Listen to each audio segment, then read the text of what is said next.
I am walking into the kids wing. This beautiful breezeway with floor to ceiling windows. We did repeating pendants and a vintage rug. Instead of doing an art piece at the end of the hallway, we decided to do a pedestal and a vase so that you get these beautiful shadows when the light streams in. And around the corner, this is a custom design. You've heard me talk about mixing like straight and curved lines in this home, and that is exactly what we brought together in this staircase. You keep going down, you look up, you see all of these gorgeous windows and a beautiful chandelier from McGee & Co. Behind me, I'm going to take you into the first kids space. You walk into the room and we have a framed scarf here that has color and pattern, and it's just a great focal point when you walk into the room. This home took 4 years to build, and when we started, our client's daughter was 4 years younger than she is now, and I am so glad that we designed a space that grows up well, and I think it speaks to picking foundational pieces that can be changed through textiles and color palette.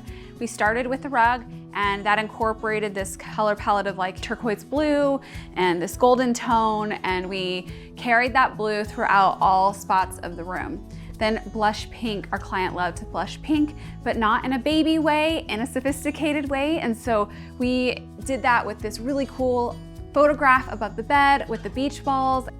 Color doesn't just have to be on all 4 walls. You can think in terms of adding an accent on the ceiling.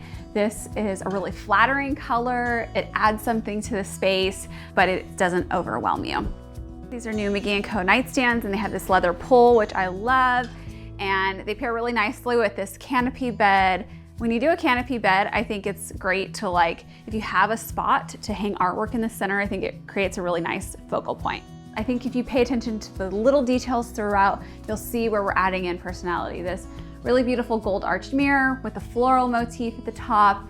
That floral is tied into this chandelier.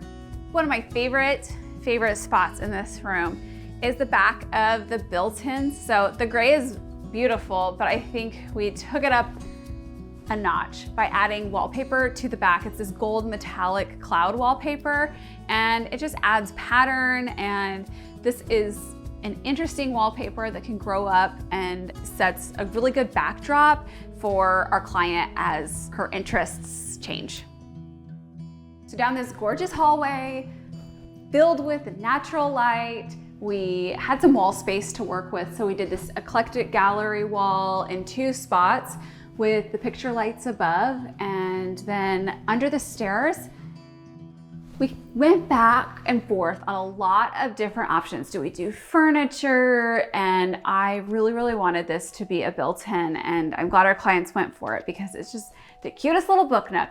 I think it was a great use of space under the stairs, and it just feels really special. You keep walking down this hallway, more beautiful windows. You get a peek into the backyard, and I am in it's a homework room, but it's also a hangout space. Comfortable furniture, a desk with built-ins, a TV. With these really tall windows, our client didn't want fixtures that were hanging down really low, and so this was a great solution. So we didn't just do recessed lighting. I think this is a great tip if you are trying to update your home. Do repeated lights somewhere, a grid of light fixtures or down a hallway. It adds a lot of interest. We designed this custom profile on the door, and then we did an antique brass hardware with a tall backplate, which I think is always a really beautiful detail. On the molding here, we did this plinth block, and I think that that's another detail that I was really excited about in this home. So at this end of the home, we have 2 boys' spaces. The layout of the rooms are identical, so we wanted them to feel differentiated, but still speak to the rest of the home. And so we started with the walls as the point of bringing them together, but also reflective of the boys' personalities. So in one space, this space, we did board and batten on all of the walls, all the way up to the ceiling, and then wrapped this oak beam here. In the other space, instead of bringing the board and batten all the way to the ceiling, we created a stopping point and then did this really cool wave wallpaper above it. We also did indoor-outdoor rug, which is great for kids because you can wash them really easily. In kids spaces, I love to find, whether that's a shelf or floating shelves, places to display things that are reflective of their interests and personality. Also, pin boards. Pin boards are great because you can change things out. It keeps all of the things corralled. Kids collect so much stuff, and so I like to just have a spot for it. We also, in both of the spaces, we did these sconces that feel industrial, and I love that they add some interest. It's not just a pretty lamp on a side table. I love that we have like this exposed cord. I think it just feels like casual. We did asymmetrical nightstands in here because we wanted to center the bed on the light fixture, but then with the pathway to the door over here, we needed a smaller table. So we actually used just an accent table here and then gave it some height with a stack of books. Kid spaces, they love having like a place to lounge. And so we did these big comfy corner chairs and a bench at the foot of the bed. I think that hooks, I know this sounds silly, but I think it's a great way to add personality in a kid's space. We did these cute little red X hooks. It adds some color, it adds a nice shape, and it's great for backpacks, coats, and all of the like metals that kids are always bringing home. So in these bathrooms, we kept the bathroom design the same, and we did this concrete look quartz, which is really cool. And then this walnut stain on the vanity with these cool T-poles, which I think just, they have like an industrial vibe and speak to some of the other decisions in these boys' spaces. One thing I wanted to point out is what we did with the tile in here, and I think it's a great solution if you're remodeling your bathroom and you're remodeling it on a budget. We did 2 different sizes of tiles and we alternated the size of the tile. So this is a hand-formed subway tile, but you could do this with a basic 25-cent subway tile.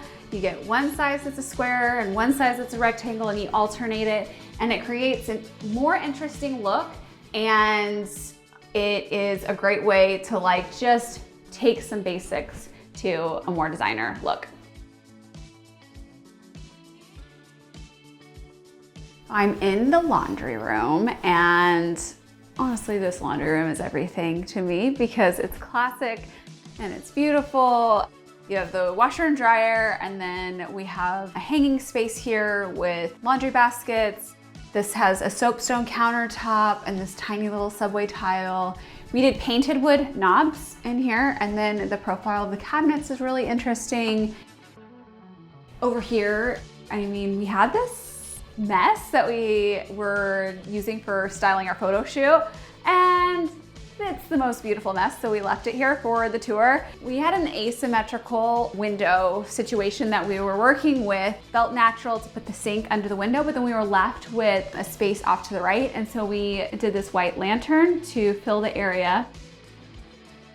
We actually have a laundry chute behind these doors, and we did a louver detail, which is kind of a vintage look that I think is always beautiful. This tile is actually the same type of tile that I have in my mudroom at home. It is a cement tile, and then we picked a custom color and we picked the shape. I think with the black and white elements, it was really nice to have some warm tones in the space, and we did that through the tile color and the woven baskets and the folding wood table off to the side. That's it for this side of the home, and we will have a few more tours to share with you soon.